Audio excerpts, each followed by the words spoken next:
दोस्तों नमस्कार। बात करेंगे आज एक ऐसी शख्सियत की जो किसी परिचय के मोहताज नहीं हैं, जिनको आप एक धाकड़ गणितज्ञ बोल सकते हो, जिनको आप एक महान अर्थशास्त्री भी बोल सकते हो, जिनको आप एक बेजोड़ राजनेता बोल सकते हैं और जिनका नाम देश के 5 चुनिंदा एडवोकेट्स में शुमार किया जाता है। आप निश्चित रूप से समझ गए होंगे कि मैं किन की बात कर रहा हूं। डॉक्टर सुब्रमण्यम स्वामी।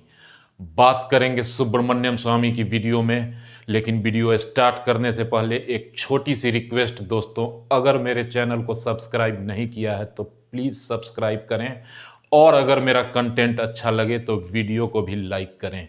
इससे बहुत कुछ होता नहीं है, बस वीडियो बनाने वाला थोड़ा सा मोटिवेट हो जाता है। बात शुरू करते हैं स्वामी साहब के बारे में। मूलतः तमिलनाडु के एक परिवार से आने वाले स्वामी साहब के पिता, वो भी गणित के प्रोफेसर थे और कलकत्ता के किसी अच्छे कॉलेज में वो प्रोफेसरी करते थे। सुब्रमण्यम स्वामी की प्रतिभा का अंदाजा आप इस बात से लगा सकते हैं कि मात्र 24 साल की आयु में उन्होंने हार्वर्ड यूनिवर्सिटी से पीएचडी की डिग्री हासिल की और 27 वर्ष की उम्र में उसी हार्वर्ड यूनिवर्सिटी में उन्होंने गणित पढ़ाना शुरू कर दिया था। दोस्तों 1968 ईस्वी में प्रोफेसर अमर्त्य सेन ने स्वामी साहब को दिल्ली स्कूल ऑफ इकोनॉमिक्स में आकर लेक्चर बनने की सलाह दी, आमंत्रण दिया, लेकिन स्वामी साहब ने उस ऑफर को दरकिनार करते हुए आईआईटी दिल्ली ज्वाइन किया और आईआईटी दिल्ली कुछ ही समय वो रह पाए। क्या हुआ ऐसा, उस पर भी बात करेंगे। उससे पहले जानते हैं कि आखिर क्यों स्वामी साहब इतने विद्रोही और उग्र लक्षण के माने जाते हैं।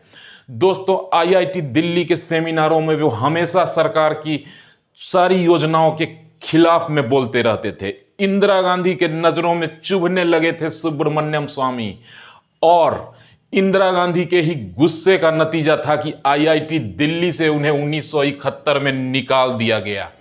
स्वामी साहब कहां चुप बैठने वाले थे दोस्तों, उनको मिसगाइडेड मिसाइल भी बोला जाता है, मतलब बिना लक्ष्य का मिसाइल, कहीं भी फट सकता है, किसी पर फट सकता है। बात करेंगे ऐसा क्यों बोला जाता है। फिलहाल उन्होंने आईआईटी दिल्ली के ऊपर मुकदमा दायर किया और उन्होंने ये केस किया कि मुझे नाजायज तरीके से नौकरी से निकाल दिया गया है। 1991 में इस केस का फैसला आया दोस्तों और स्वामी साहब विजयी घोषित किए गए। स्वामी साहब को 19 साल का वेतन सूद समेत आईआईटी दिल्ली को देना पड़ा। लगभग 19 करोड़ रुपए स्वामी साहब को इस केस जीतने के बाद आईआईटी दिल्ली की तरफ से मिले थे।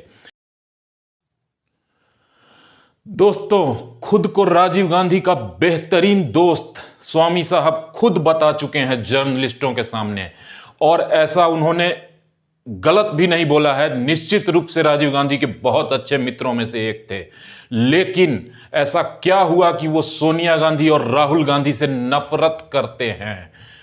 स्वामी साहब के अनुसार उन्होंने खुद बताया कि राजीव गांधी के हत्यारों को जिस दिन सोनिया गांधी ने माफ कर दिया, मैंने उसी दिन से इस औरत से दुश्मनी ठान ली और सोच लिया कि जब ये अपने पति के हत्यारों को माफ कर सकती है तो ये फिर किसी की नहीं हो सकती।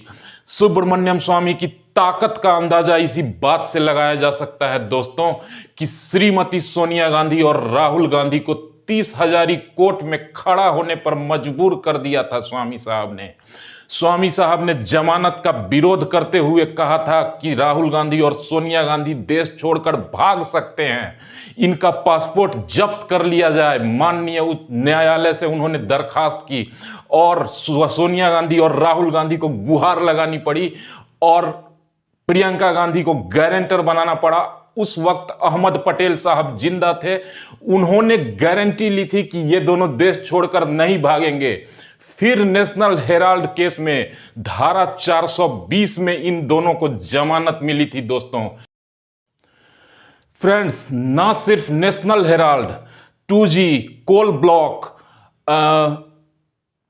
कॉमनवेल्थ और न जाने कितने घोटालों को उजागर करने में स्वामी साहब ने अपनी काबिलियत के बदौलत बड़े बड़े नेताओं को जेल भेज दिया। इन बड़े नेताओं में कुछ मुख्य नाम मैं आपको बताना चाहूंगा। पहला नाम सुरेश कलमाडी, दूसरा नाम मधु कोड़ा, तीसरा नाम ए राजा और चौथा और सबसे बड़ा नाम पी चिदम्बरम। इन सब नेताओं के ऊपर मुकदमा दायर करने में सुब्रमण्यम स्वामी जी ही थे। सुब्रमण्यम स्वामी के चलते ही इतने बड़े बड़े घोटालों का पर्दाफाश हुआ। दोस्तों, मैंने शुरू में ही बोला था कि इनको मिसगाइडेड मिसाइल कहा जाता है, लोग डरते हैं इनसे। वही हुआ, जिसके ऊपर फटे उसको बर्बाद कर दिया स्वामी साहब ने। मिसगाइडेड मिसाइल बोलने की वजह यही है कि इन्होंने बहुत सारे नेताओं को जेल भेज दिया और अब ये दावा करते हैं कि सोनिया गांधी और राहुल गांधी को बहुत जल्दी जेल की सलाखों के पीछे भेजने वाले हैं।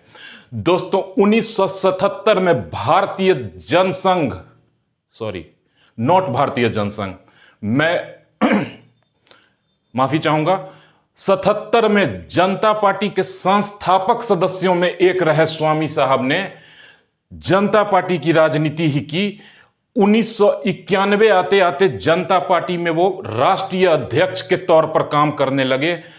चंद्रशेखर की सरकार में कॉमर्स और लॉ मिनिस्टर रह चुके चंद्रशेखर जी किसी भी पद के मोहताज नहीं थे। कांग्रेस विपरीत विचारधारा होते हुए भी नरसिम्हा राव की सरकार में स्वामी साहब को कैबिनेट मंत्री का दर्जा दिया गया था। जेड श्रेणी की सुरक्षा भी दी गई थी। दोस्तों, सोच सकते हैं ये इंसान कितना महत्वपूर्ण है भारतीय राजनीति के लिए। आज 2013 में भारतीय राजनीति का एक उभरता सितारा नरेंद्र मोदी जी के नाम की चर्चा चारों तरफ होने लगी। उस वक्त स्वामी साहब ने अपनी पार्टी का विलय भारतीय जनता पार्टी में कर लिया, लेकिन स्वामी साहब के उग्र और विद्रोही स्वभाव से पूर्ण परिचय होते हुए नरेंद्र मोदी जी ने उनको आज तक अपने कैबिनेट में जगह नहीं दी। निश्चित रूप से इसके पीछे मिसगाइडेड मिसाइल वाली थ्योरी का हाथ है। सभी लोग स्वामी साहब से डरते हैं और इनकी इज्जत भी करते हैं। दोस्तों, हमें लगता है आपको हमारी ये प्रस्तुति जरूर अच्छी लगी होगी। बहुत सारी बातें हैं स्वामी साहब के बारे में जो मैं नहीं कर पाया इस वीडियो में। वीडियो बहुत लंबा हो जाएगा और लंबा वीडियो लोग नहीं देखते हैं, इसलिए वीडियो को समाप्त करता हूं। आशा करता हूं कि आपने हमारे चैनल को सब्सक्राइब कर लिया होगा और वीडियो को भी लाइक कर दिया होगा। फिर मिलेंगे, बहुत जल्द मिलेंगे। तब तक आपके भाई का नमस्कार, आपका आशीर्वाद बना रहे। Thank you and take care.